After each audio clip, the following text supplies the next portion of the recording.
CM Revanth Reddy అధ్యక్షతన సచివాలయంలో Telangana cabinet సమావేశం ప్రారంభమైంది. కాళేశ్వరం కమిషన్ నివేదికపై ఈ సమావేశంలో కీలకంగా చర్చించనున్నారు. కాగా కాళేశ్వరం బ్యారేజీల నిర్మాణాలపై జస్టిస్ పీసీ ఘోష్ కమిషన్ నివేదిక నేపథ్యంలో ప్రభుత్వం తదుపరి కార్యాచరణకు సిద్ధమవుతోంది. సమగ్ర ప్రాజెక్టు నివేదిక మొదలు నిర్మాణం, నాణ్యత, నిర్వహణ వరకు అనేక లోపాలు, అక్రమాలు జరిగినట్లు తేలడమే కాక ఏ వైఫల్యానికి ఎవరు బాధ్యులో కూడా కమిషన్ పేర్కొంది. న్యాయ విచారణ కమిషన్లు నివేదికలు ఇచ్చినప్పుడు గతంలో ఏ రాష్ట్రంలో ఎలా చేశారు, తదుపరి కార్యాచరణ ఏమిటన్న దానిపై కేబినెట్లో చర్చిస్తారని తెలుస్తోంది.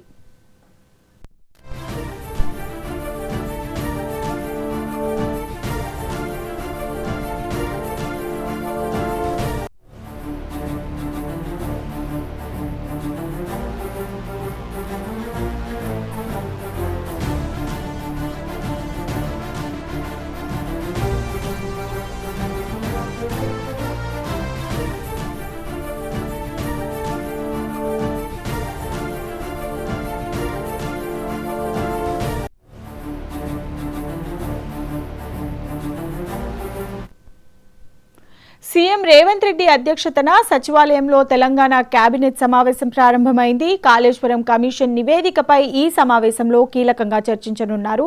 ఇక ఇదే అంశానికి సంబంధించి మా కరెస్పాండెంట్ హరికృష్ణ మరింత సమాచారాన్ని ఫోన్ లైన్ లో అందిస్తారు. హరికృష్ణ. ముఖ్యమంత్రి రేవంత్ రెడ్డి అధ్యక్షతన రాష్ట్ర సచివాలయంలో కేబినెట్ సమావేశం కాసేపటి క్రితమే ప్రారంభమైంది. ఈ కేబినెట్ సమావేశంలో ప్రధానంగా కాళేశ్వరం కమిషన్ సంబంధించి నివేదిక ఏదైతే సమర్పించిందో ఆ నివేదిక పైన ప్రధానంగా చర్చ జరగనుంది. ఏదైతే 2023 అక్టోబర్లో కాళేశ్వరం ప్రాజెక్టుకు సంబంధించిన పియర్లు కుంగిన నేపథ్యంలో కూడా కాంగ్రెస్ ప్రభుత్వం అధికారంలోకి వచ్చిన తర్వాత ఈ యొక్క పియర్లు కుంగడానికి కారణం ఏంటి, 1,00,000 కోట్లు పెట్టి ప్రాజెక్టు గత ప్రభుత్వం ప్రతిష్టాత్మకంగా చేపట్టిందని చెప్పేసి గత ప్రభుత్వం చెప్తున్న నేపథ్యంలో ఈ యొక్క పియర్లు కుంగడానికి కారణం ఏంటి, ఈ యొక్క ప్రాజెక్టుకు మొదటగా 30 కోట్లు అనుకున్న 30,000 కోట్లు అనుకున్నా కానీ సరే తర్వాత వ్యయం ఎందుకు పెరిగిందన్న దానిపైన ప్రధానంగా కమిషన్ విచారణ చేపట్టాలని చెప్పేసి గత ప్రభుత్వం ప్రాజెక్టుకి సంబంధించిన విచారణ చేపట్టాలని కాంగ్రెస్ ప్రభుత్వం అధికారంలోకి రాగానే కమిషన్ ఏర్పాటు చేయడం జరిగింది. అయితే ఈ పీసీ ఘోష్ నేతృత్వంలో ఈ యొక్క కమిషన్ ఏర్పాటు చేయడం జరిగింది.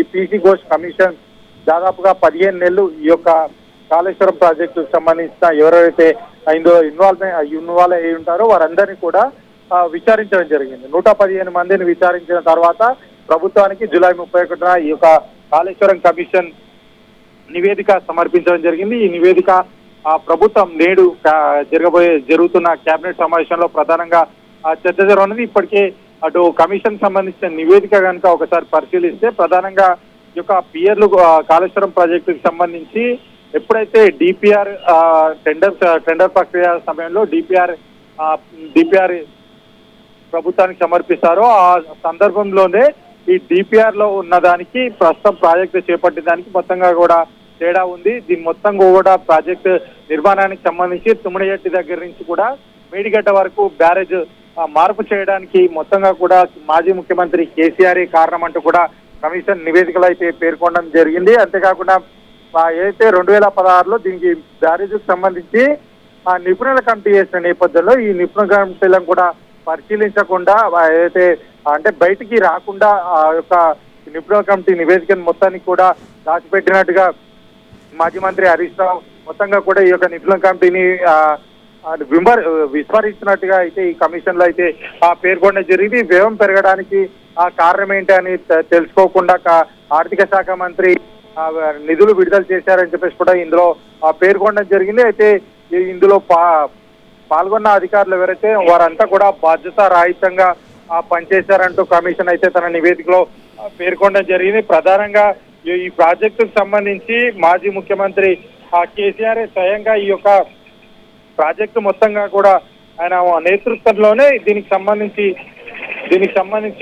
డిపిఆర్ దగ్గర నుంచి మొత్తంగా కూడా ఆయనే దగ్గరుండి కూడా చూసుకున్నట్టుగా అయితే ఈ కమిషన్ తన నివేదికలో అయితే పేర్కొనడం జరిగింది. అయితే ప్రధానంగా 3 బ్యారేజ్ల నిర్మాణం అప్పటి ముఖ్యమంత్రి నీటిపారుదల శాఖ మంత్రి వ్యక్తిగత నిర్ణయం, మంత్రివర్గ ఆమోదం లేకుండా ఈ యొక్క నిర్మాణం చేపట్టారంటూ నిర్ణయాలు తీసుకొని నిర్మాణం చేపట్టారంటూ కూడా కమిషన్ తన నివేదికలో పేర్కొనడం జరిగింది. అయితే 2015లో జారీ చేసిన జీవో నెంబర్ 28 ఆధారంగా నిపుణుల కమిటీ వేయడం జరిగింది. అయితే ఈ నిపుణుల కమిటీ మేడిగడ్డ వద్ద బ్యారేజ్ నిర్మాణానికి వ్యయం ఖర్చు అంటే ఖర్చు ఎక్కువగా అవుతుంది, అంతేకాకుండా ఎక్కువ సమయం తీసుకుంటుంది, అంతేకాకుండా అక్కడ నీరు నిల్వ ఉంచడానికి కుదరదంటూ కూడా నిపుణుల కమిటీ పేర్కొనడం జరిగింది. అయితే ఈ నిపుణుల కమిటీ మొత్తంగా కూడా మాజీ ఇరిగేషన్ శాఖ మంత్రి హరీష్ రావు విస్మరించినట్టుగా అయితే ఈ కమిషన్ ఇందులో పేర్కొనడం జరిగింది. పూర్తి తుమ్మడిహెట్టి దగ్గర నీళ్లు లభించదని చెప్పేసి ఏదైతే గత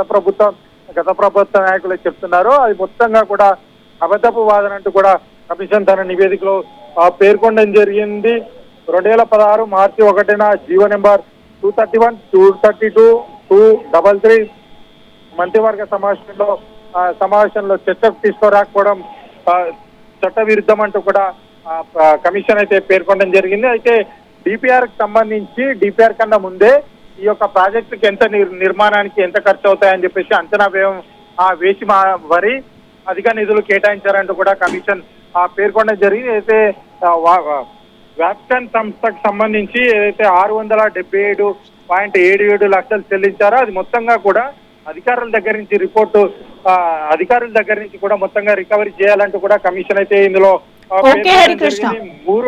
మూడు బ్యారేజ్లకు సంబంధించి ఏ విధమైన ఆపరేషన్ గానీ మానిటరింగ్ గానీ పర్యవేక్షణ పూర్తిగా లోపించింది. దీనివల్ల ఈ 3 బ్యారేజ్లు అంటే ఏదైతే పియర్లు కుంగడానికి కారణం మొత్తంగా కూడా అప్పుడున్న మాజీ ముఖ్యమంత్రి కేసీఆర్, అదేవిధంగా అధికారులు కారణం అంటూ కూడా కమిషన్ అయితే పేర్కొనడం జరిగింది. ఏదైతే తెలంగాణ జీవనాడిగా చెప్పుకుంటున్న కాళేశ్వరం ప్రాజెక్టు ప్రణాళిక లోపాలు, పాలనా వైఫల్యాలు, ప్రజాధనాన్ని దుర్వినియోగం చేయడమే లక్ష్యంగా ఈ యొక్క ప్రాజెక్టు నిర్మాణం చేపట్టారంటూ కూడా ఇందులో పేర్కొనడం జరిగింది. అయితే ఈ ఏజెన్సీలు అధికారులు కుట్రపూరితంగా పనిచేశారనే అభిప్రాయాన్ని ఈ యొక్క కమిషన్ తన నివేదికలు అయితే పేర్కొనడం జరిగింది. అధికారులు విచారణ చేయడమే కాకుండా శిక్ష కూడా వేసేందుకు సిఫారసు చేస్తున్నామంటూ కూడా కమిషన్ అయితే తన నివేదికలు అయితే పేర్కొనడం జరిగింది. అయితే మొత్తానికి కాళేశ్వరం ప్రాజెక్టుకు సంబంధించి మొత్తంగా ఈ యొక్క ప్రాజెక్టు నిర్మాణం దగ్గర నుంచి ఎప్పుడైతే రైట్ హరికృష్ణ.